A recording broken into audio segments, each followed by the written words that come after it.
இன்னைக்கு திருட்டுத்தனமா கறி சாப்பிட போறோம். ஏன்னா எங்க வீட்டை பத்து வச்சுக்கிட்டு இருக்கோம் ஃப்ரெண்ட்ஸ்.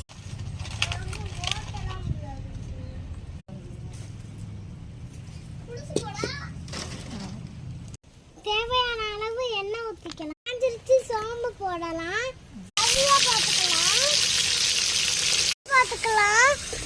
எங்களுக்கு வெங்காயமே கட் பண்ண தெரியாது, போட்டாச்சு. தண்ணி ஊற்றிச்சா நல்லா கறியை வளர்த்துக்கலாம். சிக்கன் பொடி போடலாம். அண்டை இருக்கிற கொண்டைய மறந்துட்டோமே, உப்பு மறந்துட்டோமே.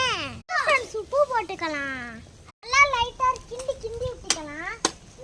சுருள வந்துருச்சு. அப்பதான் சோறுல போட்டு நம்ம நல்லா டேஸ்ட்